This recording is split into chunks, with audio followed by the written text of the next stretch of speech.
também os 2 peixes. Todos comeram, se fartaram e ainda recolheram 12 cestos cheios de pedaços de pães e de peixe. E os que comeram dos pães e peixe eram 5.000 homens, fora mulheres e crianças. Você toma o teu assento. Herodes, nesse período, tinha acabado de prender João Batista. João Batista, todos nós sabemos, como leitores da palavra, que era primo de Jesus. João Batista, aquele que batizou Jesus, além de ser primo de Jesus, além de ser aquele que quando Maria vai visitar Marta, revira dentro do ventre da mãe quando ouve a voz de Maria saudando, e ele se revira dentro do ventre. Eu costumo dizer que é o primeiro batismo com o Espírito Santo, é João Batista dentro do ventre de Marta. Primeiro batismo com o Espírito Santo, primeira rodada no mistério foi João Batista.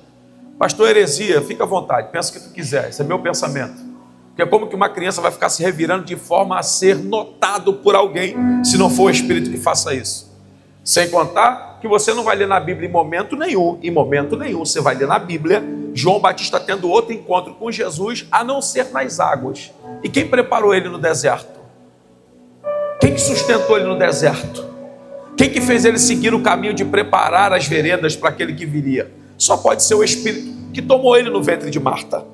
Então a Bíblia vai nos narrar que esse João Batista aqui, ele está preso por ele pregar a verdade. Eu costumo dizer que alguns pregadores não seriam bem-vindos no tempo atual. Na verdade, nenhum pregador bíblico do tempo atual e nenhum personagem bíblico dos tempos passados seriam bem-vindos dentro da igreja do século atual. Algumas poucas igrejas ouviriam alguns poucos sermões. Por quê? Por exemplo, quando a gente prega um sermão de Cristo que te agrada, você sai daqui sorrindo, dando glória, pulando, socando o ar. Mas quando ele é um sermão de Cristo que te confronta, você sai daqui de bico com raiva de quem pregou. Então, automaticamente, esse Cristo que pregou o mesmo sermão que é soprado aqui, não seria bem-vindo por algumas pessoas do nosso tempo. Ia ter dia que tu ia ficar com raiva de Jesus. Ia ter dia que tu ia ficar com raiva de João Batista. Ia ter dia que você ia chegar na igreja do pastor Elias, ia fazer igual você faz comigo, não ia olhar nem na cara dele de tanta raiva que ele pregou para você. É normal. Por quê? Porque todas as vezes que a verdade que confronta e a verdade que não te e a verdade que te confronta, se ela não te muda, ela ainda não foi remédio para a tua alma. Eu costumo dizer isso, eu disse para os jovens aqui: se o Espírito que me move não me muda, nunca foi o Espírito. Simples assim. Porque o Espírito tem a tendência de nos consolar, nos lavar, nos limpar, mudar a nossa personalidade, nosso caráter. Alguém que vive desequilibrado, na verdade, precisa entender que ele precisa se encher do Espírito. Porque sem o Espírito, ou recebendo visitações do Espírito, haja visto que uma coisa que Deus não gosta é trabalhar com visitação. Deus não gosta de visitação, Deus gosta de relacionamento. Por isso que ele disse: ei, eu vou, mas enviarei outro, o Consolador, e ele estará convosco todos os dias. Não é uma noite, não é uma semana, não é uma temporada, é todos os dias até a consumação do século. Então esse Cristo aqui está vivendo um período que é parecido nos tempos atuais. Que período é esse? A notícia para ele é, a primeira notícia: Senhor, pois não, João Batista está preso.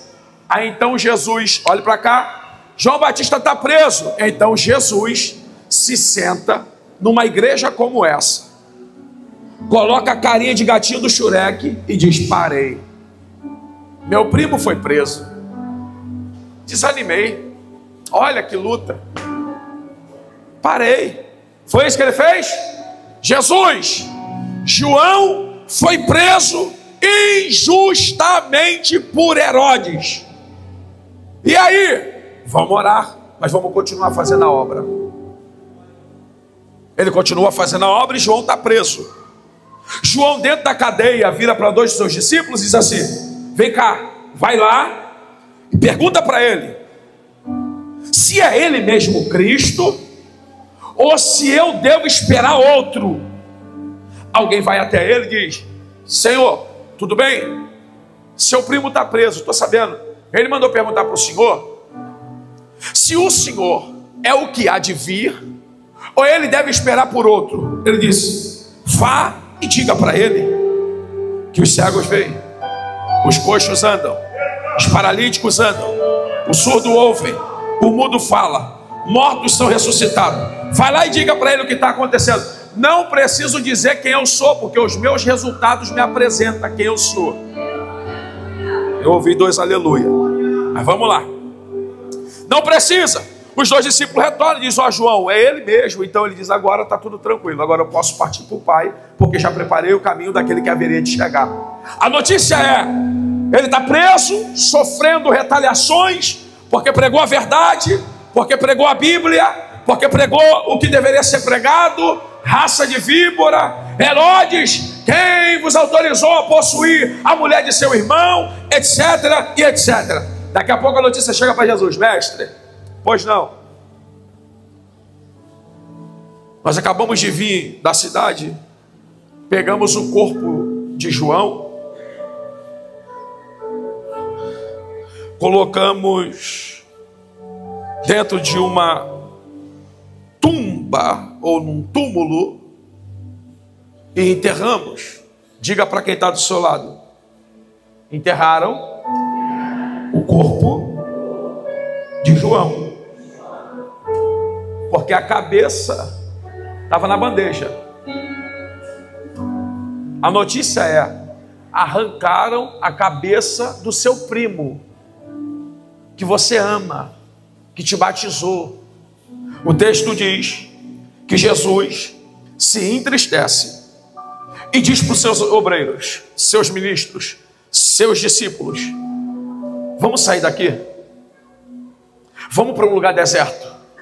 E o texto diz: eles foram para um lugar deserto porque não tinham tempo nem para comer. Não tinha momentos, eles não tinham tempo nem para comer. Jesus diz: vamos entrar num barco e vamos para um lugar deserto. Eu preciso esparecer a mente, preciso descansar, preciso me tranquilizar um pouco, porque essa notícia me atingiu, me afetou, me feriu. Jesus entra dentro do barco com os discípulos e já vão eles remando para um lugar deserto, e o povo, que não se preocupa com o preparo, mas se preocupa com o resultado, de olho. Ele está indo para lá, ele vai para aquele lugar lá. E aí começa a notícia: aí Jesus está indo para lá, vamos. O texto diz que quando ele começa a desembarcar no lugar deserto, a multidão já está esperando ele. Porque a multidão, irmão, é o que eu digo para a pastora e disse para ela esses dias: tem gente que só vem aqui para manter a bênção. Nem todo mundo quer se envolver, Mateus. Falei para a pastora: poxa, fulano isso, fulano aquilo. Falei: minha filha, bota uma coisa na tua cabeça: tem gente que só vem aqui para manter a bênção firme, para manter um filho saudável, para manter uma porta aberta, para poder manter uma casa regulada, para manter um casamento. Tem muita gente que não vem aqui por causa de Jesus. Que isso, pastor? O senhor está... sim.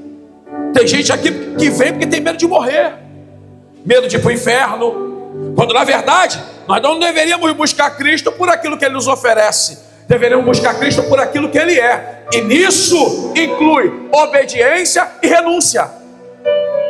E Cristo diz: se tu não obedece o irmão ou o líder que está do teu lado, tu não obedece a Cristo. Já viu? Quando Ele diz assim: estive preso e tu foste me visitar. Não foste me visitar. Estive nu e não me deste vestir.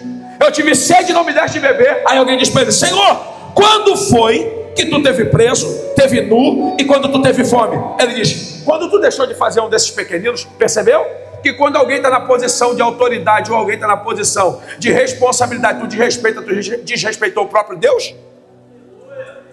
Nunca parou para pensar nisso? Aí, pronto. Prestou atenção?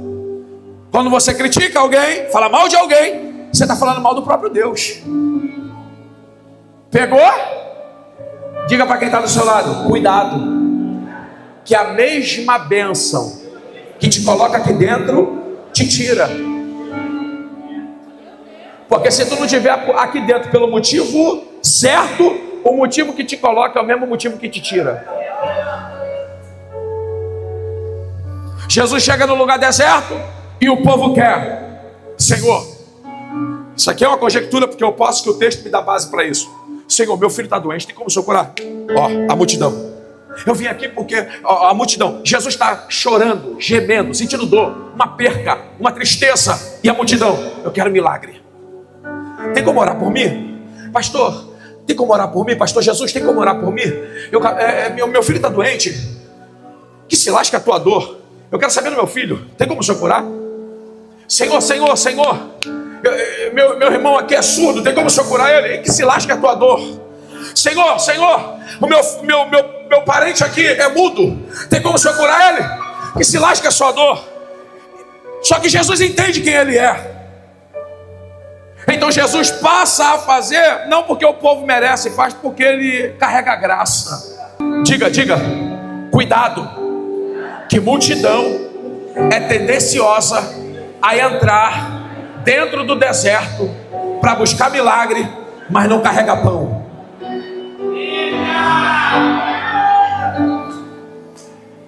Esse deserto que tu entra atrás do milagre sem carregar pão, vai te matar no meio do deserto, se Jesus não te socorrer.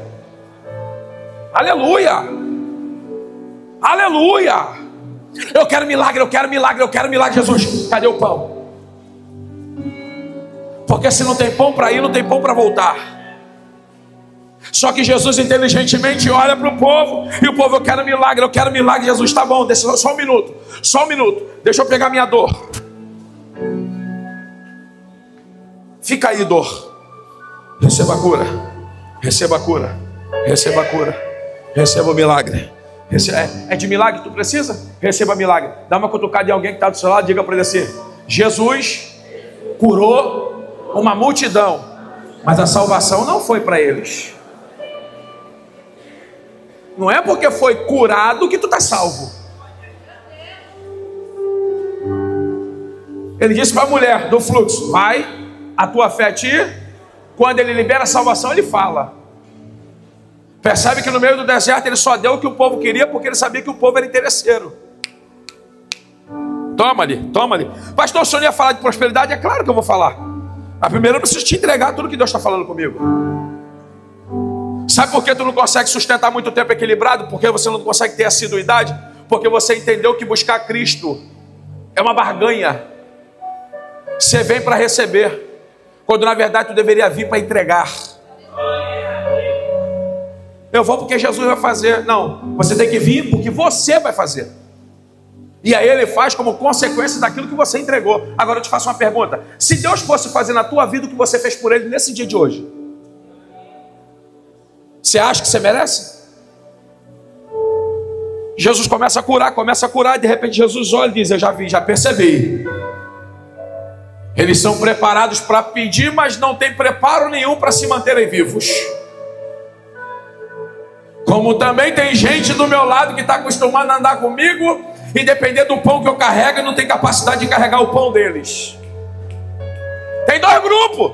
Tem o grupo dos discípulos, que estão lá, acostumaram, larga tudo e segue-me, não preciso carregar nada, porque não leva a bolsa nem alforje, larga a rede e farei de ti pescador de homem. Então quem vai me sustentar é Cristo, não preciso carregar nada. Diga para quem está do seu lado: quando Jesus chama, ele garante. De fato, você não precisa pedir nada para ninguém. Mas tem uma coisa que os discípulos também não estavam carregando, e é o que muita gente aqui não carrega. O que, pastor? Fé. Aleluia. Não, pastor, fé? Vou te provar que não. Ei, Felipe, por favor. Eu fiquei maravilhado nisso aqui, porque, irmão, tem algo aqui precisando ser trabalhado. E o que é? Todos vocês já conhecem Bíblia, já conhecem a história dos discípulos, sabe o que eu vou falar aqui. Jesus deveria falar assim, Judas, por favor. Por quê? Porque Judas era o tesoureiro. Só que o tratamento do deserto não era para Judas, era para Filipe. Então ele chama Filipe: Filipe, por favor, vem cá. Aí Filipe se apresenta: pois não, Senhor. Senhor, despede a multidão. Ele falou: como que eu vou despedir a multidão? Olha como é que o povo está ali, são prontos para pedir, mas ele não tem nada para entregar. Jesus sabia que tinha alguém ali, mas ele diz: o povo aí vai morrer tudo no deserto, eles vieram para cá atrás de milagre. Jesus, despede a multidão. Jesus olha para Filipe e diz: Filipe, tem alguma coisa para comer? Tem pão aí? Aí Filipe olha para ele e diga para quem está do seu lado, diga: obreiro, membro, pessoa com crenças limitantes. Olha só, olha só. Filipe, deixa eu te fazer uma pergunta. Dá de comer para o povo? Dá de comer para o povo, Filipe?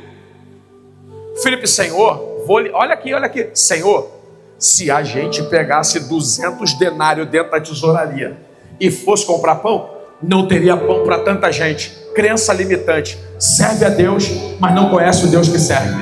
Crença limitante. Se a gente for comprar 200 denários de pão, não seria capaz de alimentar a multidão que tem aí. Obreiro, pessoa. Se ele lesse Isaías, ele ia dizer assim: de comprar sem dinheiro. Ele tinha ido comprar, não precisava nem de dinheiro. Mas a mentalidade é tão pequena, menor do que o caroço de uma azeitona, que ele diz: vou ser sincero para o senhor, se a gente compra 200 denários de pães, não daria para alimentar a multidão de gente que está aí, Senhor. Aí o texto vai me dizer, Jesus sabia, irmão, Jesus sabia. Dá uma cutucada em alguém que está falando. Jesus sabia que dentro do cenário tinha alguém para servir, mas ele estava tratando algumas pessoas. Ele estava tratando Filipe. Aí ele olha e diz: alguém tem alguma coisa aí? Aí o texto diz que André aparece. Senhor, pois não, tem um menino aqui. Filipe disse: com 200 denários não daria para servir todo mundo. Ó, o cara que prega. Aí vem um menino, 5 pães e 2 peixinhos. Se tu não acredita que 200 denários dá para servir, eu acredito que 5 pães e 2 peixes dá. Oh, aleluia. Vou pregar só para menino aqui, não vou pregar para maduros não. Só para meninos. Senhor, segundo o dicionário hebraico, minha experiência cristã, esse tempo todo que eu sirvo a Cristo, 200 denários. Senhor, eu não sou ninguém. O senhor acabou de conversar com o Filipe, né? Diga, o engraçado disso tudo, que o discípulo, Jesus menciona o nome, mas o menino não tem nome, mas tem pão e peixe.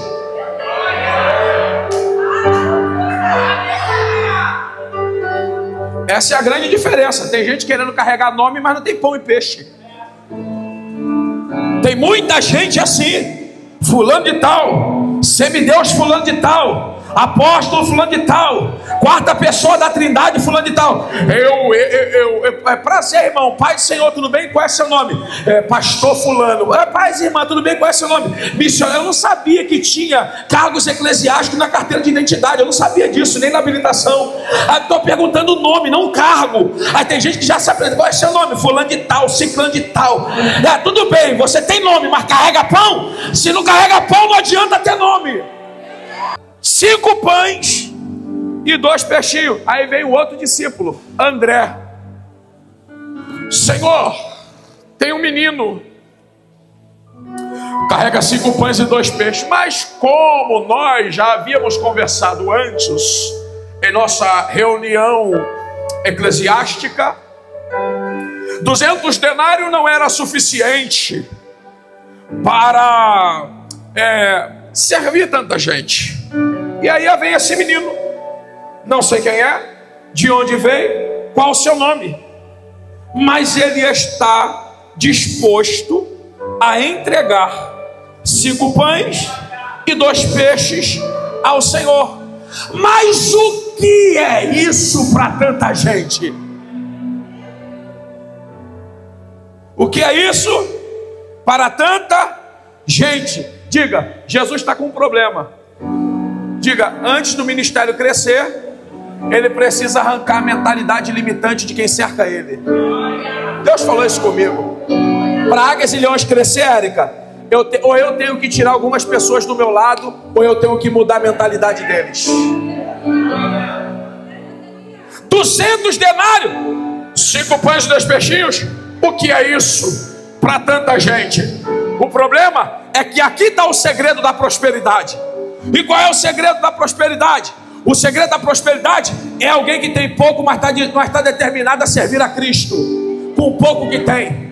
Não adianta eu ter muito e não ter determinação para servir. Não adianta tu ganhar riqueza, ganhar bens. Não, primeiro eu tenho que cuidar da minha casa. Deixa eu te dizer, tem gente fazendo força demais e prosperando de menos.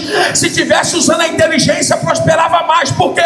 Porque o que eu tenho não prospera na minha mão. O que eu tenho prospera na mão daquele que é digno de honra, de glória e de adoração. Então Jesus vai dar uma aula para os discípulos. Jesus então pega os 5 pães e 2 peixes e começa a nos dar um ensinamento, e você anota, eu já vou encerrar. Qual é o ensinamento, pastor? O texto diz assim, ó: e Jesus, tendo pego os 5 pães e 2 peixes, disse aos discípulos: organiza o povo, senta de 50 em 50 e 100 em 100. Cutuca quem está do seu lado. Primeiro segredo para a prosperidade: organização. Se a tua vida e a tua casa é uma bagunça, não espere a prosperidade chegar. Tu não sabe o que ganha, tu não sabe o que gasta, tu não sabe como chega no final do mês. Deus não trabalha na bagunça. Acabou, glória. Quanto você ganha por mês? Eu nem sei quanto entra. Eu sei que eu pago aqui, pago ali, pago aqui, pago ali. Você é um bagunceiro. Todo fechamento de mês tu tem que saber quanto tu ganha, quanto você gasta, para aprender a não gastar mais do que ganha. Então Jesus vai dar o primeiro ensinamento: organiza o ambiente, coloca todos sentados. A organização de Cristo denota uma dependência dele. Por quê? Ele não manda ninguém ficar em pé, ele manda sentar. E todas as vezes que Jesus manda alguém sentar, significa que ele se coloca no sinal de autoridade. Quem senta se coloca como submisso. Então Cristo está ensinando para mim. Está rápido? Se tu estivesse anotando aí, tu ia aprender mais rápido. Jesus está dando um ensinamento. E qual é? Você precisa organizar e submeter a sua organização a mim. Porque quando você organiza e submete a sua organização a mim, pode se preparar que eu pego na mão e começo a fazer. O problema, irmão, é isso mesmo. Eu vim para cá hoje pregar para tu prosperar, e tu tá achando que eu ia fazer o quê? Mandar tu jogar no Sportbet, igual tem um monte de gente jogando, apostar no Flamengo, apostar não sei quem. Tu tem que tomar vergonha na cara, porque quando tu aposta, tu coloca para fora a prosperidade da tua vida. Porque quem aposta acredita na aposta que vai prosperar. Eu acredito no meu Cristo que eu vou prosperar. Eu não acredito em aposta, não. Não. Organiza, coloca sentado. Então, primeiro exemplo, primeira coisa, tu quem está falando, diga: a primeira coisa que eu tenho que fazer na minha vida, organizar ela. Pergunta para quem está do seu lado: você tem uma planilha de organização de gastos e entrada? Pergunta para quem está do lado. Pergunta, faz ele te responder. Você tem uma planilha? Todo mundo vai falar que tem. Dentro da casa de Deus. Só que o menino está ensinando: eu tenho 5 pães e 2. Eu não estou preocupado se alguém vai desfazer do que eu tenho, porque o que eu tenho é para colocar na presença. Eu tenho 5 pães e 2 peixes. Jesus diz: vem cá, vou ensinar para vocês agora. Organiza o povo, senta de 50 em 50, senta de 100 em 100. Sentaram? Segundo que eu tenho que aprender: agradecer pelo que tem. Jesus pega os 5 pães e 2 peixes, faz o quê? Graças te dou. Deixa eu te fazer uma pergunta. Ao invés de reclamar pelo pouco que tem, tu já deu graça pelo pouco que chega.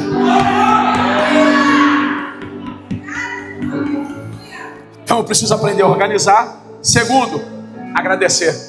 Deixa eu te ensinar, não sei se tu faz isso. Vai eu e minha esposa fazer compra. Às vezes o Lucas vai, o Vitor. Fazemos compra, colocamos tudo dentro do carrinho, levamos para casa, descemos tudo, colocamos tudo na cozinha. E antes de tirar um biscoito do pacote, Lucas, Vitor, vem cá. Senhor, obrigado por o Senhor ter nos dado condições de botar comida dentro da nossa casa.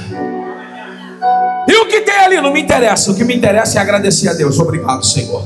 Mas sabe o que acontece? Você já vai para o mercado, aí não vai dar nem para comprar carne, aí não vai dar nem para comprar lasanha. Aí o marido diz: mulher, esse mês tem que dar uma segunda. Ai meu Deus, eu não vou conseguir comprar minha Nutella. Tu já deu graça pelo pão nosso de cada dia que Ele está te dando. Deus está dizendo: quer prosperar? Aprenda a organizar e aprenda a agradecer pelo que eu estou dando.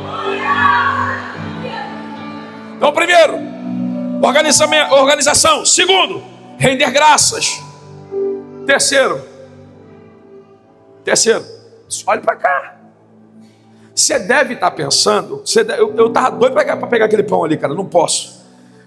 Você deve estar pensando que foi assim: Jesus pegou os 5 pães, 2 peixinhos, falou: graça te dou, Senhor. Aí fez assim, ó. Tu deve pensar que é isso.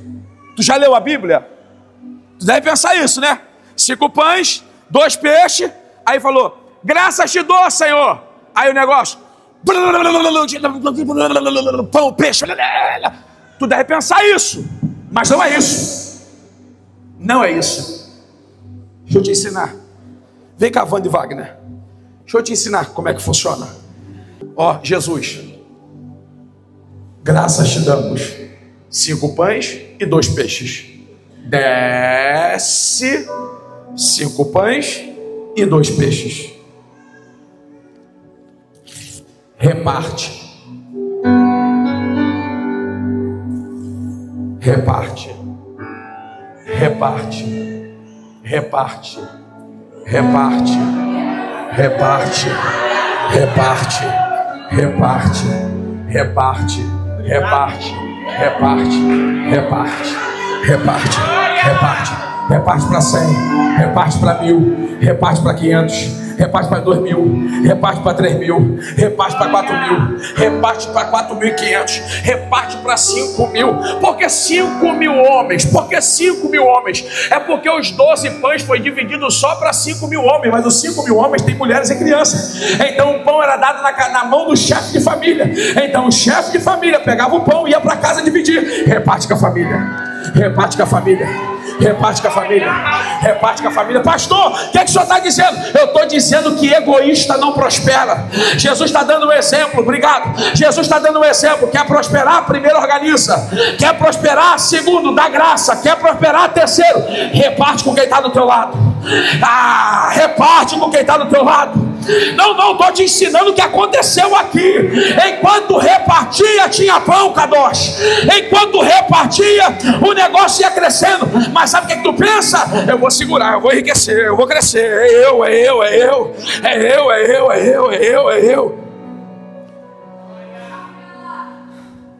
eu. Vou prosperar. Jesus está dizendo: se tu não semeia na vida de alguém, tu não prospera. Se tu não reparte, tu não prospera. O problema todo é esse. Sabe qual é o nosso problema? Pastor, que é isso, pastor? Isso é verdade que o senhor está dizendo? É verdade. A caridade de Cornélio, quem falou? Obrigado, filho. Cornélio,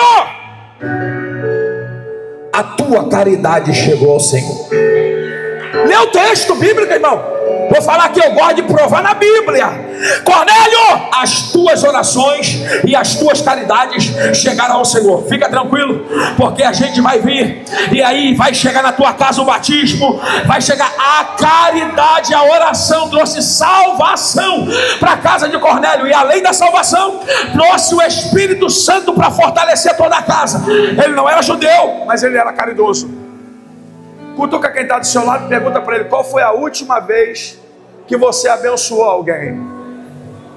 Então eu aprendi que se eu dividir, Deus vai fazer. Se eu dividir, Jesus diz: me dá aqui, vai, passa para um, passa para outro, passa para um, passa para outro. Então vamos, quarto, diga quarto. Por que o negócio prosperou? Não é só sobre organizar, não é só sobre dar graça, não é só sobre compartilhar ou dividir. Quarto, se tu não estiver disposto a servir. pastor? Porque só prosperou porque tinha alguém dizendo: deixa que eu reparto, deixa que eu sirvo. Enquanto todo mundo... Diga para quem está do seu lado: não foi Jesus que serviu, não. Jesus fez a parte dele e a prosperidade veio pela atitude do povo. Está esperando Jesus fazer coisa que era para vocês fazerem. Jesus já fez a parte dele. Já não te deu o pão de cada dia, pastor Emerson? Agora você faz sua parte. Já não te deu o pão de cada dia, dona Fátima? Agora você faz sua parte. Já não deu o teu pão de cada dia, Vando? Então agora você faz sua parte. Qual é a minha parte? Organizo, dou graça, divido e sirvo. Serviram, serviram, serviram, serviram. E o texto diz que todos, diga para quem está do seu lado, diga: todos comeram fartamente. Os 5 pães e 2 peixes fez quase 15 mil pessoas comer fartamente. Agora vem um segredo final. E aí eu dou uma apertada nesse segredo final. Qual é, pastor? E o texto assim, ó: e ainda depois de terem comido, recolheram 12 cestos cheios. Recolheram 12 cestos cheios. Jesus disse: façam isso para que nada se perca. Mas sabe qual é o teu problema? Sobrou um pouquinho? Vamos para o shopping. Sobrou um pouquinho? Vamos comprar um tênis novo. Sobrou um pouquinho? Sandália. Sobrou um pouquinho? Brinco. Sobrou um pouquinho? Já tem perfume, compra outro. Sobrou um pouquinho? Tem brinco, compra outro. Sobrou um pouquinho? Ah, não gosto do meu cabelo assim, vou fazer assim. Eu não gosto dessa roupa aqui, vou trocar essa aqui. Aí teu armário vai ficando cheio de coisa, cheio de dinheiro investido. Jesus está dizendo: meu filho, quando sobra não é para gastar não, meu filho. Quando sobra é para recolher. Aprendeu, Vitor? Quando sobra é para recolher. Aprendeu, Eduardo? Quando sobra é para recolher. Por quê? Porque a gente não sabe o dia de amanhã. Hoje está fartura, mas amanhã pode ser deserto de novo. Então guarda o que tem. Retém, por quê? Ei, quantos cestos? 12. A partir de agora, vocês, discípulos, vão aprender a carregar pão. 12 cestos para dar para quem? 12 cestos cheios para... Por que 12 cestos? Quem é que tem que trabalhar na administração? Os discípulos. 12 cestos. Por que não 13? Por que não 5.000 cestos? Por que 12? Porque é responsabilidade de discípulo carregar pão, não de menino. Por que não 13? Porque é responsabilidade de discípulos carregar pão, não Jesus. A gente, se é no nosso tempo aqui, irmão, não tem muito, larga para lá. Já veio muito, Jesus já fez agora e vai fazer de novo. Jesus disse: não é porque prosperou hoje que vai prosperar amanhã. Guarda o pão. Guarda o pão. Cutuca quem está do seu lado e diga: aprenda a administrar. Para de ser gastão. Para de querer se amostrar. Sobrou não é para ir para o Outback, não. Sobrou não é para ficar gastando dinheiro à toa, comprando pizza, comprando hambúrguer, não. Diga: sobrou, guarda. Sobrou, deposita. Sobrou, deixa no stand-by. Por quê? Porque hoje tem muito, mas amanhã pode não ter nada. Já parou para pensar quantas vezes você teve muito e hoje tu está na prova? E o que tu fazia quando tinha muito? Churrasquinho todo fim de semana. Vamos churrasquinho. Vamos churrasquinho. Vamos pro shopping. Açaí. Não, quero açaí quero açaí de 5 não, açaí de engaria. Um açaí de 20 para todo mundo. Então ele açaí de 20. Agora tu tá dando para tomar um de 5 que nem tem mais. Prosperidade, organizar, dar graças, repartir, servir e guardar. Assim a gente vai crescer. Amém? Quando recebe essa palavra, dá glória. É isso aí. Aplaude Jesus.